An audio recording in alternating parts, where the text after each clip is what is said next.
Pregnancy में bleeding का होना हमेशा ही एक अलार्मिंग सिचुएशन रही है और मैं जैसे कि आपसे अपनी पिछली वीडियो में डिस्कस कर चुकी हूँ अब्रप्शो प्लेसेंटा, जिसका मतलब था कि इसमें प्लेसेंटा जो है वो यूट्राइन वॉल से सेपरेट हो जाता है और इस तरह से ब्लीडिंग काज करता है।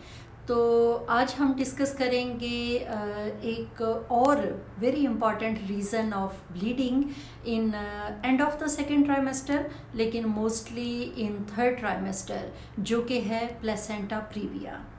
अस्सलाम वालेकुम, I am doctor Ayesha Farhat and I am working in ministry of health Saudi Arabia. हमारा आज का टॉपिक है प्लेसेंटा प्रीविया। अगर अब तक आपने इस चैनल को सब्सक्राइब नहीं किया तो कर दीजिए और बेल आइकॉन को प्रेस करें। प्लेसेंटा प्रीविया एक ऐसी सिचुएशन को कहते हैं जिसमें लोकेशन ऑफ प्लेसेंटा जो है वो बहुत अबनॉर्मल होती है। जी हाँ, नॉर्मली ये क्या होता है कि जैसे आप इस पिक में देख सकते हैं कि ये फंडस जो यूट्रस का ऊपर वाला जो हिस्सा होता है उसमें मोस्टली लोकेटेड होता है, या ये कि ये यूट्रस की जो डिफरेंट वॉल्स हैं लाइक एंटीरियर वॉल्स के सामने की तरफ होता है या पोस्टीरियर वॉल उसके ऊपर अटैच होता है। लेकिन अगर अनफॉर्चुनेटली ये बिल्कुल यूट्रस के लोअर पोर्शन जिसे सर्विक्स कहते हैं, जिसमें यूट्रस की ओपनिंग होती है, तो अगर ये बिल्कुल नीचे की तरफ जो है वो अटैच हो जाए तो इस सिचुएशन को कहते हैं प्लेसेंटा प्रीविया।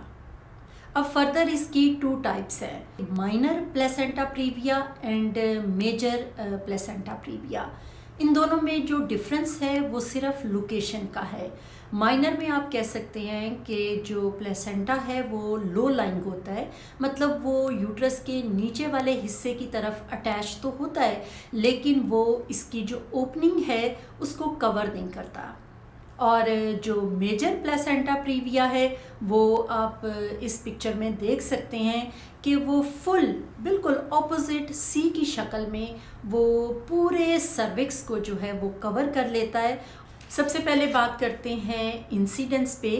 ये आप कह सकते हैं कि लेस देन 1% इन प्रेगनेंसीज में ये देखा गया है। प्लेसेंटा प्रीविया की जो साइन एंड सिम्टम्स हैं वो एब्सोल्युटली डिफरेंट हैं देन अब्रप्शो प्लेसेंटा, क्योंकि उसमें बहुत ज़्यादा पेनफुल ब्लीडिंग होती है। So number 1 painless bleeding, number 2 कि वो रिकरेंट होती है, मतलब ये कि अगर एक दफ़ा हो रही है तो वो बार बार जो है वो थोड़े थोड़े उसके जो एपिसोड्स हैं वो होते रहेंगे। नंबर 3 है कि वो इनिशियली हमेशा पहले स्मॉल क्वांटिटी में होती है and with the passage of time जो ब्लीडिंग की जो क्वांटिटी है वो इंक्रीज़ होती जाती है। इन सिम्टम्स के साथ जो मोस्ट इम्पॉर्टेंट एक हिस्ट्री होती है वो या तो हिस्ट्री ऑफ ट्रॉमा होती है, किसी किस्म की कोई चोट वगैरह, ख़ास तौर पे अगर प्लेसेंटा जो है वो एंटीरियर है, और सेकंड नंबर पे जो होती है वो हिस्ट्री ऑफ सोशल ट्रॉमा जिसको हम कहते हैं इंटरकोर्स। एग्ज़ामिनेशन के लिहाज से आपने हमेशा एक बात को अपने जहन में रखना है कि अगर डॉक्टर आपकी पीवी यानी परवजाइनल एग्ज़ामिनेशन भी करने लगे तो ब्लीडिंग वाले पेशेंट को हमेशा उसे रिफ्यूज़ कर देना चाहिए अनलेस आपके पास अपना प्रीवियस अल्ट्रासाउंड रिपोर्ट है जिसमें कि बताया गया है कि ये नॉर्मल लोकेशन पे प्लेसेंटा जो है वो मौजूद है। एग्ज़ामिनेशन के हवाले से सबसे इम्पॉर्टेंट पॉइंट है हिस्ट्री के पेशेंट की। ये सिम्टम्स से पता चल जाएगा कि ब्लीडिंग का जो पैटर्न है वो क्या है। नंबर 2 पे है स्पेकुलम एग्ज़ामिनेशन। मैंने हमेशा आपको एक्सप्लेन किया है कि स्पेकुलम जो होता है वो कभी भी आपकी ब्लीडिंग को या आपकी प्री टर्म लेबर को बढ़ाता नहीं है। तो स्पेकुलम से अगर वजाइनल कैनाल में एनी लोकल कॉज वगैरह है, कोई पॉलिप्स है, किसी किस्म की कोई इंजरी है, कोई सर्विक्स की कोई अबनॉर्मेलिटी है, तो ये लोकल कॉज जो हैं वो फाइंड आउट जो है वो कर ली जाती हैं। साइन एंड सिम्टम्स के बाद हम डिस्कस करते हैं रिस्क फैक्टर्स। जो नंबर 1 रिस्क फैक्टर है फॉर प्लेसेंटा प्रीविया वो है हिस्ट्री ऑफ यूट्राइन सर्जरीज़। इसमें क्या होता है कि सिजेरियन सेक्शंस भी आते हैं। जितने नंबर ऑफ़ सिजेरियन सेक्शंस जो हैं वो ज़्यादा होंगे वो इसका रिस्क बढ़ा देंगे, और उसके साथ साथ ऐसी सर्जरीज़ लाइक मायोमेक्टमी। आप जानते हैं कि अगर फाइब्राइड हो, पेशेंट यंग हो, तो फाइब्राइड को जो रिमूव किया जाता है उस प्रोसीजर को कहते हैं मायोमेक्टमी। ये मैं जो फाइब्राइड वाली मेरी वीडियो है उसमें मैंने बहुत डिटेल से इसे एक्सप्लेन किया है, आप उस वीडियो को ज़रूर देखिएगा। नंबर 2 है मैटरनल एज। माँ की जो एज होती है at the time of pregnancy वो हमेशा से ही इम्पॉर्टेंट रही है। तो अगर वो मोर देन 35 हो तो इसका रिस्क बढ़ जाएगा, लेकिन अगर वो मोर देन 40 इयर्स एज है उनकी, तो ये रिस्क जो है वो तकरीबन 9 गुना ज़्यादा बढ़ जाता है। थर्ड रिस्क फैक्टर है मल्टीपैरिटी। मतलब ये कि जितने आपके बच्चे पहले ज़्यादा हैं, ज़्यादातर 3 से 4 एटलीस्ट अगर आपके बच्चे हैं, तो आप में फ़र्दर प्रेगनेंसी में रिस्क ऑफ प्लेसेंटा प्रीविया जो है वो ज़्यादा हो जाएगा। नंबर 4 पे है कि अगर आप में प्रीवियसली हिस्ट्री है ऑफ रिकरेंट अबॉर्शन, मतलब आपके अबॉर्शन जो हैं वो एक के बाद एक होते जा रहे हैं, और ख़ास तौर पे उसके बाद अगर आपको ज़रूरत पड़ी है डीएनसी या ईएनसी, आप इसे कहते हैं, जो यूट्रस की सफाई करवाना, ठीक है। तो अगर आप में प्रीवियसली जो है वो इस एवैक्यूएशन की हिस्ट्रीज़ हैं, तो ये भी आपका रिस्क जो है वो बढ़ा देंगी। रिकरेंट अबॉर्शंस के अलावा अगर इंड्यूस्ड अबॉर्शन की, जो कि due to any medical cause pregnancy को ख़ुद से भी जो टर्मिनेट किया जाता है, ये भी प्लेसेंटा प्रीविया के रिस्क को बढ़ाता है। इसके साथ साथ स्मोकिंग और कोकेन, ये मैंने एक्सप्लेन किया है अब्रप्शो प्लेसेंटा वाली वीडियो में कि कोकेन ख़ास तौर पे जो है वो कॉन्स्ट्रिक्शन ऑफ ब्लड वेसल्स, मतलब जो ब्लड वेसल्स हैं इनको तंग कर देती है, जो कि फ़र्दर अब्रप्शो प्लेसेंटा काज करता है। और एक दूसरी जो बहुत ही इम्पॉर्टेंट जनरल इन्फॉर्मेशन है उन ख़वातीन के लिए कि जिनको प्रेगनेंसी में on and off mild to moderate bleeding जो है वो होती रही है, लेकिन लकीली ये प्रेगनेंसी जो है वो कंटिन्यू भी रही है, तो ये एक इम्पॉर्टेंट रीज़न है IUGR की। IUGR का मतलब है इंट्रा यूट्राइन ग्रोथ रिटार्डेशन, कि ये बच्चे उतना प्रॉपरली ग्रो नहीं करते जितनी एक healthy pregnancy without any bleeding. तो अनफॉर्चुनेटली ब्लीडिंग वाली ख़वातीन में IUGR के चांसेस जो हैं वो ज़्यादा हैं। रिस्क फैक्टर्स के बाद जो नेक्स्ट इम्पॉर्टेंट स्टेप है वो ये है कि how to diagnose placenta previa. तो इसमें जो अल्ट्रासाउंड है ये एब्डोमिनल भी हो सकता है और TVS भी, ट्रांसवजाइनल अल्ट्रासाउंड, क्योंकि ये very accurate location of placenta previa जो है उसको डायग्नोस करने में बहुत ही ज़्यादा हेल्पफुल है। जब आपका मोड ऑफ़ डिलीवरी, कि आपको डिलीवर कैसे करना है, इस फैसले को करने में लोकेशन ऑफ प्लेसेंटा बहुत ज़्यादा इम्पॉर्टेंट है।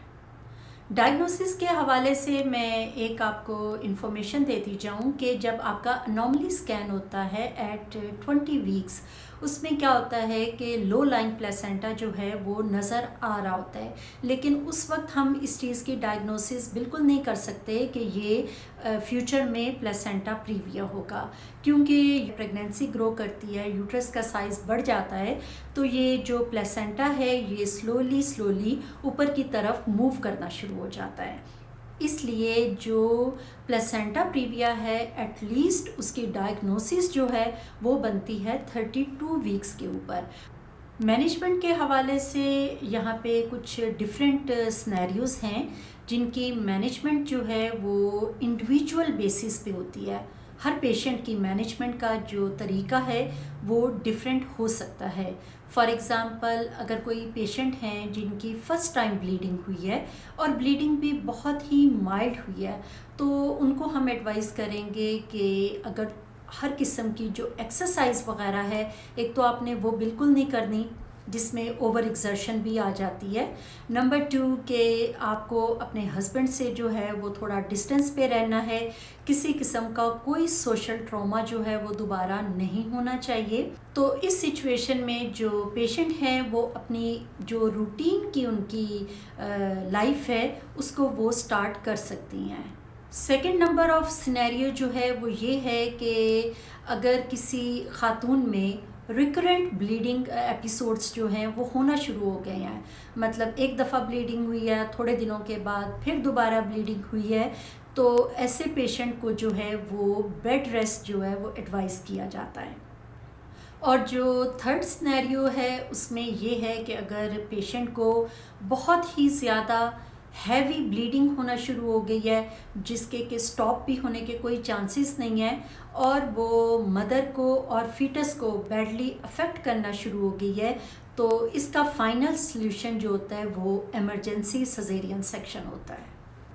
और अगर लकीली थ्रू आउट प्रेगनेंसी में पेशेंट जो हैं वो non case of placenta previa तो हैं, लेकिन उनको किसी किस्म की कोई ब्लीडिंग कोई प्रॉब्लम नहीं हुआ, तो उनको फिर इलेक्टिव सजेरियन के लिए बुक किया जाता है बिटवीन 38 वीक्स टू 39 वीक्स। अच्छा, अब कुछ general informations regarding to placenta previa. For example कि अगर कोई खातून ऐसी हैं जिनमें on and off history of recurrent bleeding की हुई है, तो जो कि लकीली स्टॉप हो गई है, तो ऐसी पेशेंट जिनकी गेस्टेशनल एज जब 34 वीक्स हो जाए तो उनको एडवाइस किया जाता है कि वो हॉस्पिटल में एडमिट हो जाएं। उसका ये फ़ायदा होता है कि away from the family, away from the husband, और उन पे किसी किस्म की कोई वर्क रिस्पॉन्सिबिलिटीज़ जो हैं वो नहीं रहती। और अगर किसी भी वक्त कोई भी हैवी ब्लीडिंग का एपिसोड्स कुछ ऐसा आ जाए जो लाइफ थ्रेटनिंग हो, तो उनको फौरी तौर पे जो है उनका इमरजेंसी सजेरियन जो है वो किया जा सकता है। तो आप इस ऑप्शन को हमेशा अपने माइंड में रखें। इसके ऑपोजिट के अगर किसी किस्म की कोई ब्लीडिंग वगैरह जो है वो आपको नहीं हो रही, अगर वो अपने घर में रहना जो है वो प्रेफर करती हैं, तो आपको हमेशा ये जहन में रखना है, एक तो ये कि आपके पास ट्रांसपोर्ट की फैसिलिटी हर वक्त होनी चाहिए। सेकेंडली, आपके घर में हमेशा कोई ना कोई ऐसा हेल्पफुल हैंड अटेंडेंट होना चाहिए कि अगर in case of severe bleeding वो आपको हॉस्पिटल जो है वो ला सकें। एंड नंबर थर्ड कि आपका जो घर है वो तकरीबन हॉस्पिटल से बहुत ज़्यादा दूर नहीं होना चाहिए। नेक्स्ट ये है कि जब भी आप एज आ प्लेसेंटा प्रीविया का केस डायग्नोज हो जाती हैं, तो आपने इसको कभी भी लाइट नहीं लेना। हमेशा इसको यही समझना है कि ये एक लाइफ थ्रेटनिंग कंडीशंस हो सकती है, और इसलिए आपको हमेशा इवन नॉर्मल प्रेगनेंसी में भी आपको अपनी हेल्थ का बहुत ज़्यादा ख्याल रखना है। लेकिन इस सिचुएशन में ख़ास तौर पे आपका जो हीमोग्लोबिन है वो बहुत ज़्यादा अच्छा होना चाहिए। बिल्कुल भी आपको अनीमिक नहीं होना चाहिए, क्योंकि हम नहीं जानते कि at the time of delivery या सर्जरी कितना ज़्यादा ब्लीडिंग लॉस जो है वो हो सकता है। तो अगर पेशेंट ऑलरेडी अनीमिक होगी, उसमें ब्लड की कमी होगी, तो जो रिस्क ऑफ मैटरनल डेथ है वो बढ़ जाता है। इसके साथ साथ आपको हमेशा ये बात जहन में रखनी है कि जो भी सिलेक्शन ऑफ हॉस्पिटल है, आप जो भी अपनी डिलीवरी के लिए सिलेक्ट करेंगी, उसमें जो सजेरियन सेक्शन की जो फैसिलिटी है वो बहुत ही अच्छी होनी चाहिए। आपको वेल बिफोर टाइम जो हैं अपने ब्लड डोनर्स जो हैं उनका भी अरेंजमेंट करके रखना होगा। अब अगर प्लेसेंटा प्रीविया जो है वो डायग्नोस हो गया है और पेशेंट में प्रीवियसली सर्जरीज़ की हिस्ट्री है, तो ऐसे पेशेंट को बाकायदा अल्ट्रासाउंड के अलावा उनका एमआरआई भी करवाया जाता है। वो इसलिए कि ये चेक करने के लिए कि ये जो प्लेसेंटा है ये ऐसे पेशेंट में यूट्रस की वॉल्स के अंदर तक मतलब जो नॉर्मल इसकी जहाँ तक इसको पेनिट्रेट करना चाहिए, ये उससे ज़्यादा अंदर तक ग्रो कर जाता है। अगर ये ख़तरनाक सिचुएशन मज़ीद ज़्यादा हो जाए तो ये यूट्रस से भी बाहर की तरफ ग्रो करके जो इर्द गिर्द के जो ऑर्गन्स हैं, फॉर एग्ज़ाम्पल जैसे ब्लैडर है जो कि बिल्कुल यूट्रस के साथ अटैच होता है, ये प्लेसेंटा जो है इसकी ग्रोथ वहाँ तक पहुँच जाती है और ये ब्लैडर को भी इन्वॉल्व कर लेता है। तो अगर खुदा न खास्ता इस हद तक सिचुएशन जो है वो ख़राब हो चुकी है तो आप सोच सकते हैं कि जो जब सर्जरी होगी तो उसका लेवल जो है वो किस हद तक जो है वो एक्सपेंड हो सकता है। इन्हीं कॉम्प्लिकेशंस की वजह से ही जो डॉक्टर्स आपसे ऑपरेशन के इजाज़तनामे पे जो साइन लेती हैं वो कोई नॉर्मल साइन नहीं होते, उन्हें कहते हैं हाई रिस्क कंसेंट।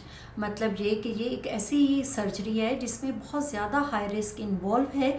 ये सारी बातें आपको बताना जो है वो आपको डराना नहीं है, आपको वेल इन्फॉर्म्ड करना है कि जब भी आप में इस तरह की कोई भी सिचुएशन बाय अल्ट्रासाउंड डायग्नोस हो जाती है तो उसके फर्दर जो लॉन्ग टर्म कॉन्सिक्वेंसेस हैं वो कहाँ तक पहुँच सकते हैं।